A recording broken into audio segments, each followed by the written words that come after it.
Congressman Marcoleta, please. Thank you, Mr. Chair. I still have to include another aspect of inquiry. Kasi hindi lamang po yung social media at saka yung mainstream media. I was also personally victimized by certain survey firms. Nagsasurvey po sila. For example po, yung SWS, kailangan sabihin ko na po. Nag-survey po sila ng third quarter survey last year. And they listed 40 names, senatorial preferences. Nandito po sa akin, bibigay ko po yung kopya po, reference ng ating committee. There are 40 names mentioned and indicated in that list. Ito po, Mr. Chair. Gusto ko lamang pong i-emphasize na dito sa 4 na pong senatorial balls po na kanilang ginamit dito sa survey na to, meron pong 6 na relatively unknown. Babasahin ko po ang pangalan. Adonis Jerome, Andamo Jocelyn, Arambolo Ronel, Doringo Mimi, Floranda Muri, Danilo Ramos. Meron po naman 7 na sikat, Mr. Chair, pero hindi naman nagpahayag po ng pagtakbo bilang senador. Andyan na po si dating Pangulong Rodrigo Duterte, dating Senador Franklin Drilon, dating Senador Richard Gordon, Harry Roque, dating Vice Presidente Robredo Maria Leonor, at saka po yung ating Secretary of Defense, Gilbert Teodoro. Pero po malinaw dito, Mr. Chair, hindi po nila ako nilagay dito sa 40. Pero no pong yung outcome pong ito ipalabas nila, number 36 po ako. Paano po mangyayari na ako po ay magiging number 36, hindi naman po kasalo rito? Ito po yung klase ng mga manipulative surveys na pinaniniwalaan po ng mga tao. Sana po hindi na lang nila ako sinama sapagkat wala naman ako rito. Sino po ba si Adonis Jerome, Andamo Jocelyn, Arambolo Ronel, Doringo Mimi, Floranda Modi, Mr. Kong Barbers, may kilala ka ba rito? Bakit naman po, hindi ko naman po pinagpipilitan na isama nila ako rito. Ang problema, hindi po ako kasama, Mr. Chair, pero nilagay po nila ako doon sa resulta, number 36 ako. Hindi naman po tatama ito. Ito po yung gusto nating i-address lahat. Hindi lamang po social media. We understand that your predicament, Thank you, Mr. Chair. Congressman Marcoleta. Bibigay ko po yung kopya para sa and this referensya po. representation also doesn't believe that because on my own assumption, nasa top 5 ka. So, Mr. Chairman, Mr. Chairman, just Mr. Chair. But kidding aside, no, Mr. Chair. kidding aside, we have to tackle that issue as well. Espoused by Congressman Marcoleta. So we will be inviting over in the next hearing. What survey firm is that?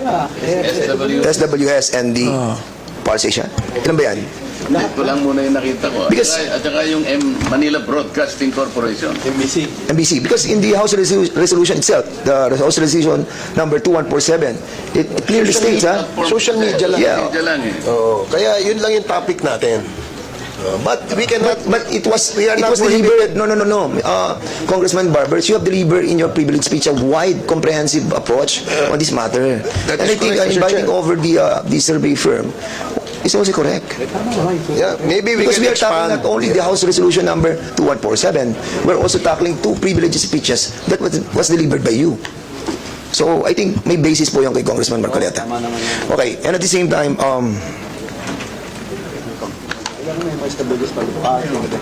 so there's a Mr. Chair, noted po yung kay Congressman Marcoleta. Now, May I now Congressman be Chairman recognized? Abante, now you are recognized. my query is if we have invited a certain Elizabeth Cruz, no, aka Joey De Vibre, Mr. Chair, if we have invited her and she has an excuse letter, may I know what was the excuse, Mr. Chairman? Consec, please answer the query of Congressman Abante. Please. Matapang sa social media. Harap dito ay. Thank you, Mr. Chair. Ms. Elizabeth Joy Cruz was invited and she sent an excuse letter via email. Ano po yung kanyang excuse letter? Ano yung dahilan? Ito ba yung Manila Broadcasting? One moment, sir. I'll get it from the chair. Thank you. Mr. Chair, Can you kindly also, Comsec, can you kindly also try to tell us those resource persons who have not attended? particularly I am referring to AKA Joe DeVivre. Huwag mo na sabihin. Congressman Abante. Tutuloy ko lang sa Mr. Chairman, Congressman, don't be so personal. Let's be more comprehensive on this approach, please. Binabasa ko lang eh. Oh, sige, go ahead. I'll give you Pangalawa, November 13, 2024, nagmura na naman siya. Hindi ko na babanggitin yung mura niya. Pag tinatanong kung anong legislation ginawa niyo in relation to this BS, ano ba yung BS? BS inquiry, sasagot ka. Paswelduhan ka ng taxpayers, gago. November 3, 2024, si Benny Abante at si Romel Marbil ay mga protektor ng illegal na droga dahil pilit nilang pinalalabas na hindi ito ganoon kasama. Oh. Tapos, sabing ganyan, si Dan Fernandez and Ace Barber's survey are depressing. Alam na nila na matatalo sila sa eleksyon. So what is the hearing for? Smoke screen for the Biscam. Tinabi ko ito sapagkat matindi po itong mga akusasyon na ibinigay nitong gusto ko nila magmura eh. Hindi na ako bumumura muna. Oo. Kailangan po, itong mga to, ang tatapang nila eh. Ang tatapang sa pagmumura, nang wala tayong kalaban-laban. Ngayon, pag kaharap dito, hindi makaharap dito. Oo. Mga takot din pala yung mga yan eh. Please hold your fire, please. Hindi, Mr. Chairman. I'm holding my We're fire. just on the process of administrative, ano pa lang muna tayo, Congressman Abate. We can tackle that on the interpellation. Hindi, Mr. Chair, gusto ko lang pong bagitin tong kanya excuse letter. O nakalagay dito, after meaningful consultation with my lawyers, gumaya pa na abogado. I have decided to respectfully decline. Respectfully? Minumura tayo, respectfully? To share my knowledge on matters. Hindi knowledge ang kailangan natin. Ask the lawyer if this is like... Oo. Ask the lawyers kung libelous yung ginawa niyo o slander. No, ha? O nakalagay, I would like to categorically state that I am neither paid by POGO operators. Hindi na pinag-uusapan natin yung mga sinabi niya. O, tapos respectfully, Elizabeth Joey Cruz, na nakikinig po sa atin ngayon, nanonood ngayon. Humarap ka dito, kumatapang ka. Hirap sa iyo nagbumura ka. Nang dyan na wala kaming kalaban-laban. Humarap ka dito. Dito. Namo. Chairman. Mr. Chairman. No, wait. Quiet. Chairman. Please observe, refrain from laughing or whatever expression you wanted to, please observe decency and, of course... Mr. Chair, I move that we strike out. With all due respect, with Congressman Abante, I feel your sentiment, I feel your sentiment, but we are in the process of finding out the, yung pong implementation of the 10175, and I respect your freedom of expression, but what I'm trying to tell you is to refrain from the fire that you wanted to. Hearing, we must first already distributed.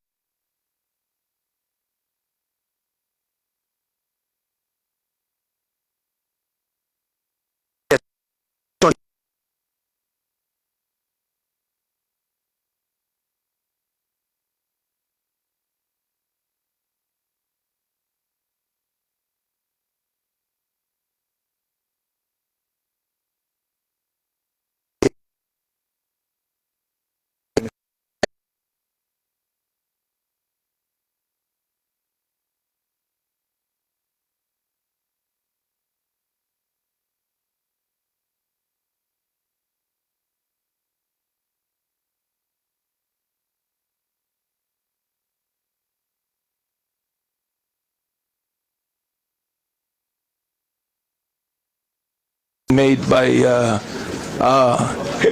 she's just like a daughter to me because her father is a very good friend of mine. So I would like to withdraw my objection, although it is not actually an expletive. Yeah. But I'm withdrawing it for the sake of the motion, Mr. Chair. So the next item of our agenda is the administering the oath of the resource persons. Those who have been invited to attend this committee hearing, please stand up, and the COMSEC is hereby directed to administer the oath of the resource persons.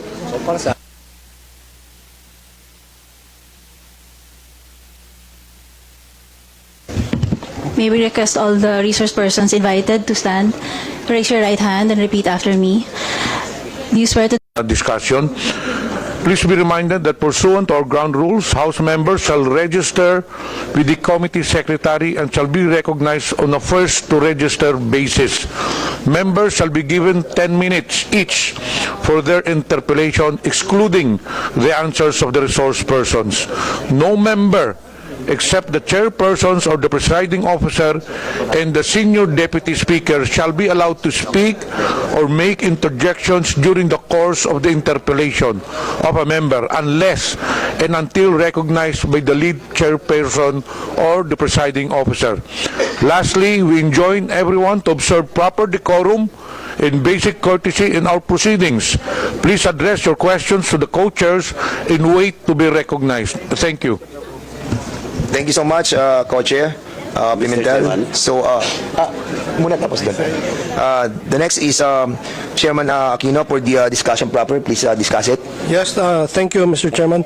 With the permission of my co-chairs, I would like to propose that we first hear from the academe, then government agencies and independent media organizations to give us a situationer on the social media landscape.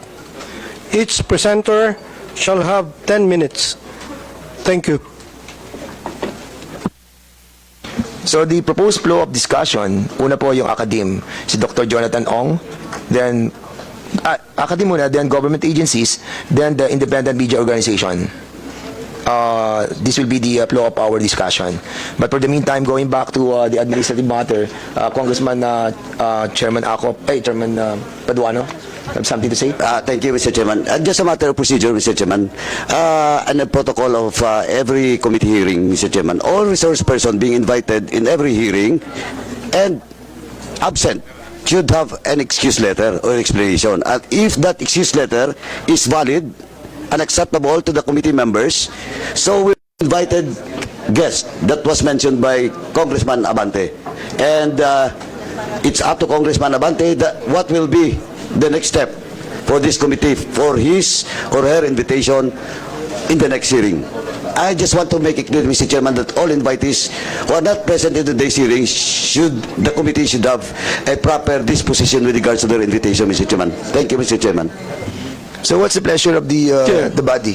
Mr. Chair, in relation to what don't show up or make an excuse letter, then I'll make a motion that we issue a show cause order on them. So there is a manifestation by Congressman Abante that those who have not written any excuse letter will be invited again in the next hearing. Actually, hindi ito motion, but it's a procedure that is being governed as, no? So, doon sa mga resource persons na hindi po nakarating, na hindi nagpadala ng mga excuse letter, you are being invited again in the next hearing. And for those who have written an excuse letter, what's the pleasure of this body on the excuse letters that they have sent us? Because they have Mr. written Chairman, us letters. Mr. Chairman, that was mentioned by Congressman Abante. Ganon po yung sagot niya. Shall we invite her, babae ba? Shall we invite her again or issue a show cause order? For me, Mr. Chairman, that is offensive and we should also issue a show cause order for her. And we'll not just invite her in the next hearing, we will issue a show cause order for that person. Mr. Chairman. According sa, okay, thank you so much for that, Congressman Paduano. According sa Section 9 of our rules, witnesses have been granted more than two postponements of appearance before the committee without justifiable cause. So we can issue a show cause order because wala silang justifiable reason. Mr. Chairman, Yes, Congressman Ako, please. we must distinguish the resource person who was invited but did not offer any excuse from the resource person who was invited but came up with a letter excuse. So why should we treat them the same? According to our protocols, as we have done in the previous committee hearings, those invited persons who did not offer any excuse, the next order is for them, for the committee to show cause, to issue a show cause order to explain why. And for those people who offered an excuse for their absence, it's up for the committee to determine whether the excuse is acceptable or not. Thank you, Mr. Chair. Okay, I think we have so many excuse letters that were given to us by the COMSEC. Mr. Chair, And, particularly, yes. the excuse order, the excuse letter of this Miss Elizabeth Joey Cruz. She said, I know that the time of the committee is precious and I am coming from deep concern on prudent utilization of public resources. Mr. Chair, this is contemptible. This is not respecting this committee. How dare she would say the prudent utilization of public resources. I therefore make a motion, Mr. Chair, that we issue a show cause order on this Elizabeth Joey Cruz. I move therefore, Mr. Chair. So there's a motion to issue a show cause order to that resource person. What's the name? Elizabeth Cruz. And there was a second motion. Any objection? Hearing that, the said motion is now approved. Yun po yung merong excuse letter. And there's still a lot. Like, for example, yung kay Sean Wayne, kay Maui Spencer, kay Ethel Garcia. But you have to read the content of their excuse letter. Like, for example, one of these, you want to move on this, or you want to discuss this on a later part of the discussion? Or you want to have an omnibus motion with all of this, But there are excuse letters which are valid. Like, for example, this personality, nasa Singapore siya. So, katulad nito, out of the country, si Maui Spencer, for not being there in our country yet. Nasa Singapore siya for vacation. So, I think, excuse yung kanyang, yung Attorney Abiles, sige. After having discussion with my lawyer, isa-isa na natin to kung gusto nyo. Okay, after having discussion with my lawyers, I regret to inform you that I won't be attending the hearing today because the objective of the hearing is an attempt to curtail the people's right to expression. So, kay June Abines. With that excuse letter, Mr. Chairman, I found it not valid and I move to issue a show cause order for that June Abinas, Mr. Okay, Chairman. so I should issue a show cause order to this resource person. Any second motion? Second. There's a second motion. Any objection? Hearing none, the said motion is now approved.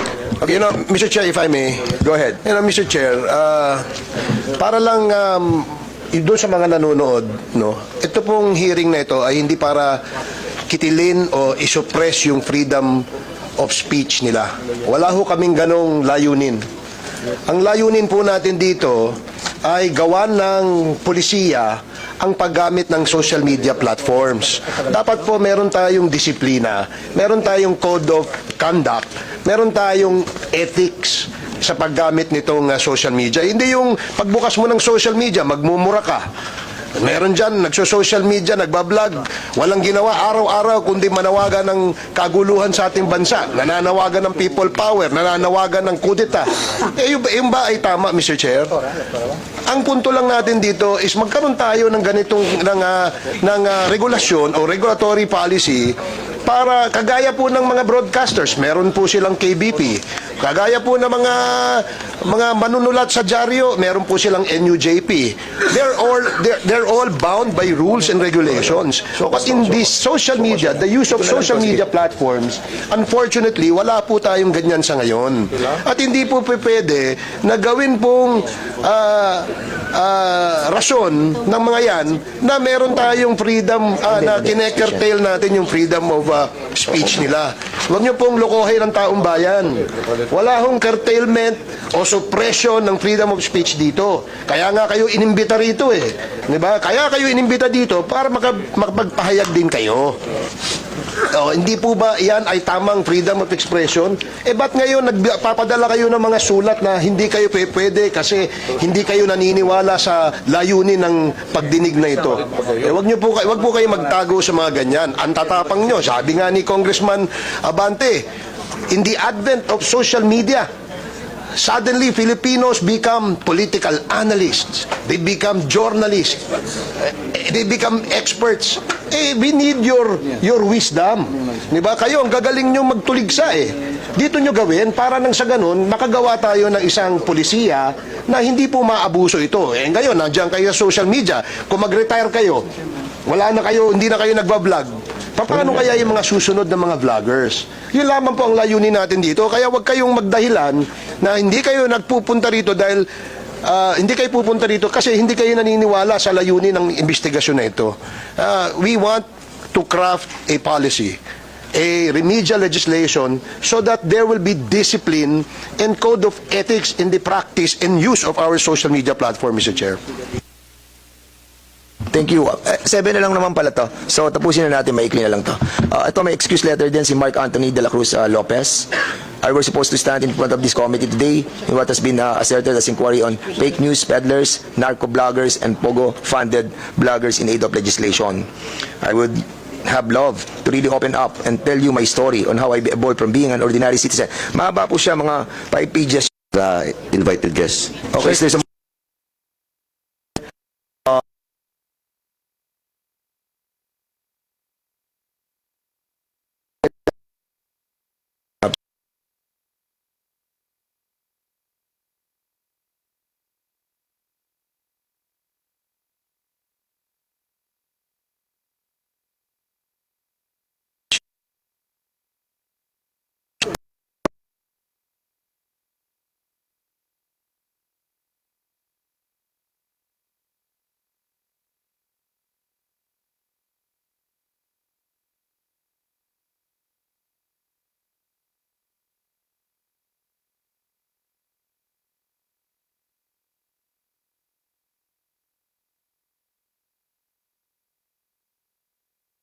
any objection, hearing none, the said motion is now approved.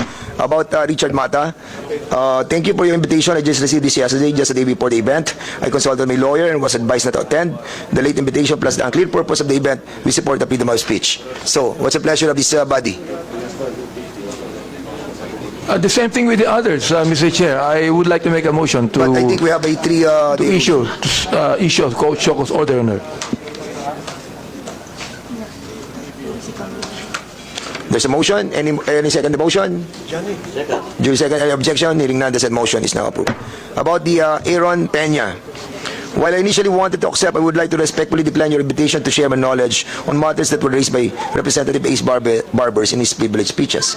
Last year, after a series of consultation with my lawyers, I would like to categorically state that I'm neither paid by POGO operators nor drug lords, and so my knowledge is not used for the goal of the joint committee. Same thing. Motion. Mr. Chairman, I move to issue show cause order for... There's a motion to issue a show cause order to this person. Any second the motion? Second the motion. Duly seconded? Any objection? Hearing none, the said motion is now approved. And Kisette Chu. This in reference to your invitation to the joint inquiry congressional hearing on social media. After careful consideration, would like to respectfully turn down your invitation due to these following reasons. Mahaba po yung reasons. 4 pages.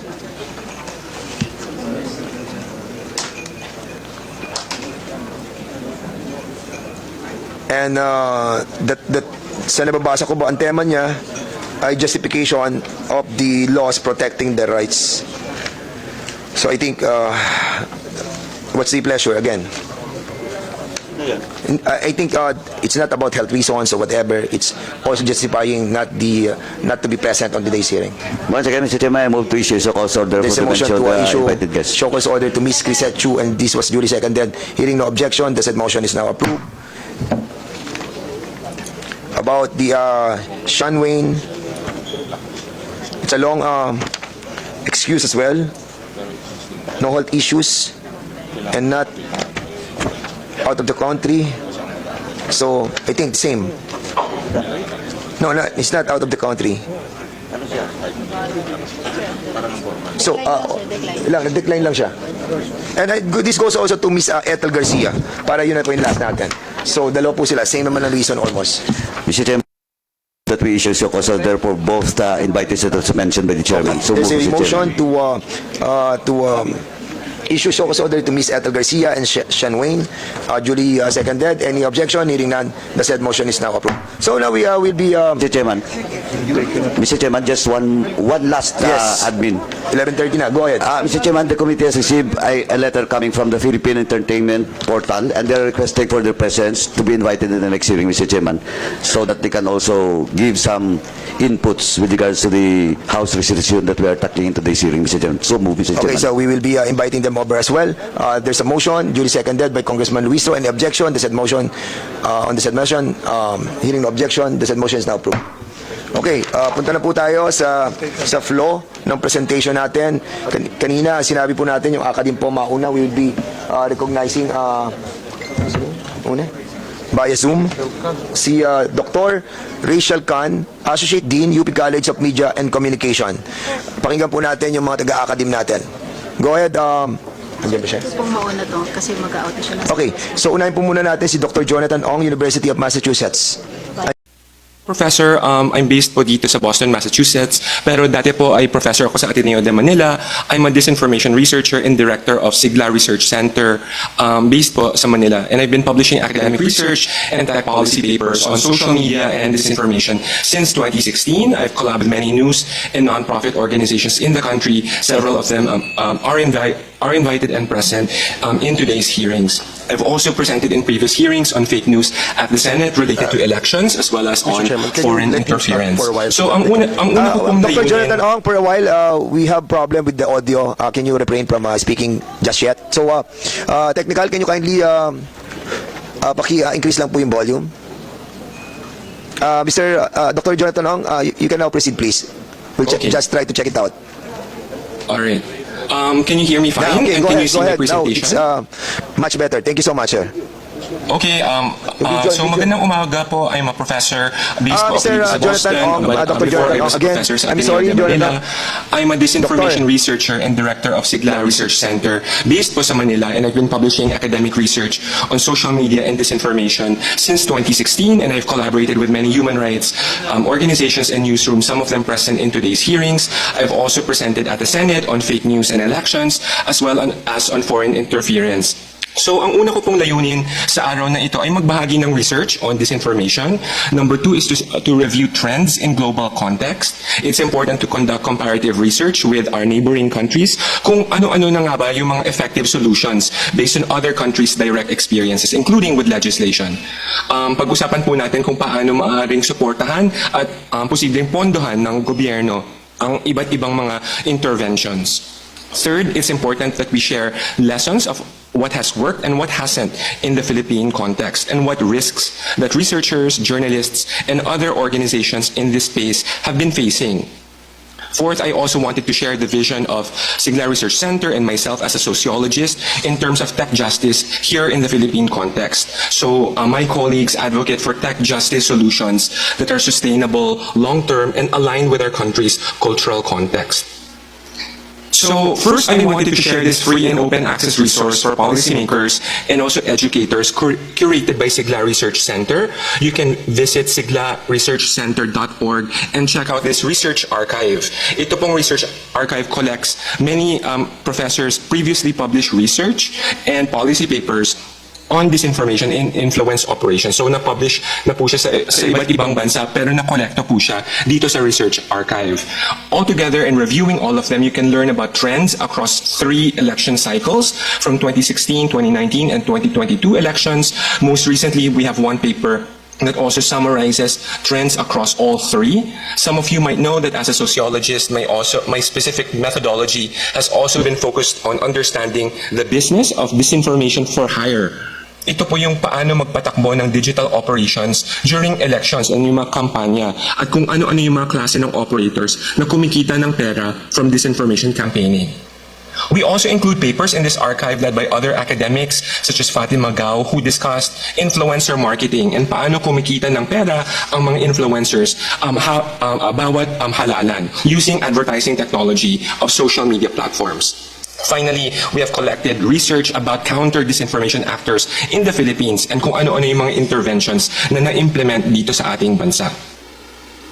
So, baka may mga nakakaalam na po sa inyo itong research paper published noong 2018 entitled Architects of Network Disinformation. I was asked to share this with you again today.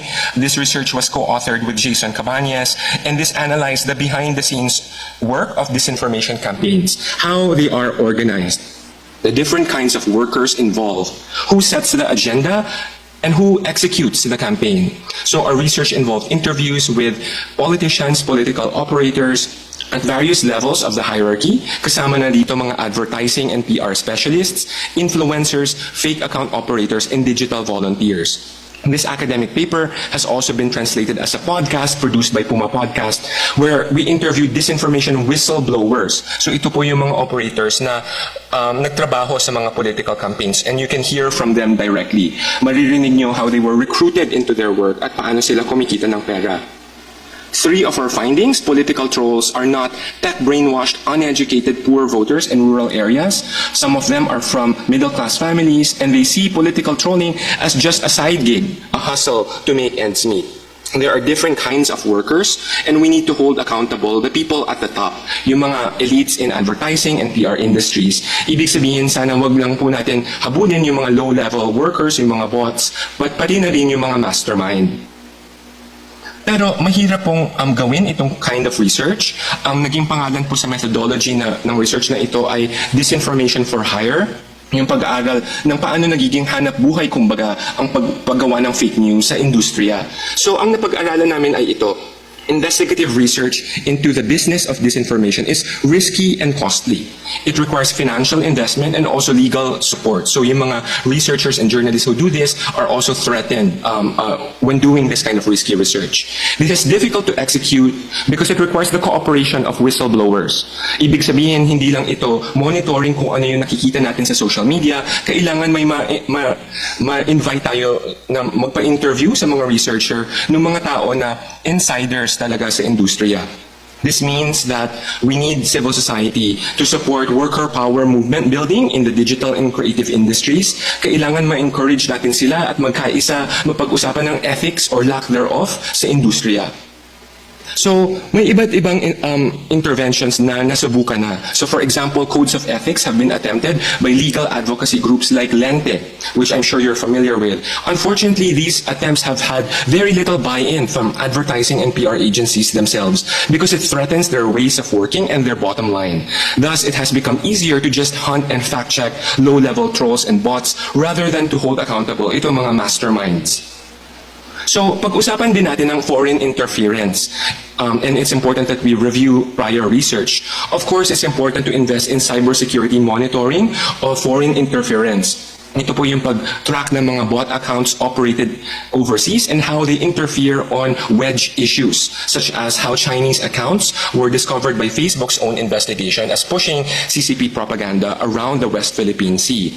However, we also need to fund local investigative research that can probe the transnational labor networks to expose itong mga financial transactions during campaigns, especially during elections. So for example, during the 2019 elections, we found at least one example of a Chinese mainland business tycoon funding a local politician's digital operations for a mayoral race. Dahil may personal business interests siya sa lugar na iyon at naisip niya na matulungan itong local politician. This should also count as foreign interference and ways of circumventing campaign finance regulation in the country. So, kasama na din sa pag-discuss ng foreign interference, we need to understand how it can come from many different countries, including from our allied countries, such as the United States. Reuters journalists last year exposed the Pentagon as seeding anti-vaccine memes in our country at the height of COVID. We need to pursue unanswered questions from this expose, including identifying possible local Filipino important to recognize that many human rights organizations and international legal scholars have raised alarm about the global trend of anti-fake news laws being used as quote-unquote weaponized lawfare. Ang sabi po ng maraming eksperto ay ang mga batas ukol sa fake news ay karanasan nagagamit in an inconsistent and arbitrary fashion, often used by incumbent politicians and governments to target activists, critics, journalists, and opposition parties. So kahit mabuti ang intensyon ng batas, kung hindi specific at transparent ang batas at ang mga implementers na ito, top-down regulation can actually do more harm than good. Kaya nga, kahit UNESCO, nakaaway siya ng mga civil society organizations around Southeast Asia in 2023. So nagalit ang mga civil society organizations sa UNESCO for trying to encourage governments to have control of social media content. They had 3 objections. In effect, this would be rubber stamping local overregulation, it would embolden authoritarian regulators, and it would incentivize platforms to comply with illegitimate government requests. So these objections are not new. Back in 2018, the Center for the Protection of Journalists spoke out against how journalists have been imprisoned on charges of fake news spreading. It's important to note that we should consider different kinds of legislation, hindi lang po imprisonment and fines penalizing social media users. Pwede din po ay legislation focused at big tech corporation na focus siya on content corrections. So mandating big tech to implement content corrections, or number 2, administrative compliance measures for participating in transparency mechanisms with independent researchers. So I'm almost at the final slide, and so now, given the risks of top-down legislation that might do harm than good, yung advocacy ng Sigla Research Center is kailangan civil society-driven ang lunas sa fake news, and kailangan angkop sa ating konteksto. We need to have full awareness of risks of regulatory capture and overreach. So these are 4 very practical solutions that would be more civil society-driven rather than top-down and overreaching. First is to broaden the focus beyond content takedowns. Government should be supporting independent research and civil society to mitigate local businesses of disinformation for hire. So kahit meron pong examples of foreign interference, mas typical pa rin itong local disinformation. Number 2, you can support whole-of-society coalitions where academics, journalists, legal experts, librarians, educators, and human rights agencies apply diverse methodologies to promote a healthy public sphere. Hindi lang po isa yung methodology, but kailangan iba't ibang sektor ng ating lipunan ay mag-collaborate. Number 3, you can target social media platforms. You can pressure them for transparency initiatives and external audits of their policies as well as their algorithms. These can be reviewed by independent, non-partisan researchers and civil society organizations. Number 4, and this is recognizing the broader context of an inevitable contraction of funding because of U.S. foreign aid being contracting as well as funding from big tech corporations for fact-checking also being halted. You can augment the funding of civil society who are the front line for fighting disinformation. And I just wanted to shout out some of those civil society organizations that you can be supporting and the different methodologies that they have been using to fight fake news. We argue that we need to support all of these methodologies and support ways that they can all work collaboratively rather than work in silos. So thank you for listening, and I'm happy to answer your questions. Thank you so much, Dr. Jonathan Corpus Ong, for that informative presentation.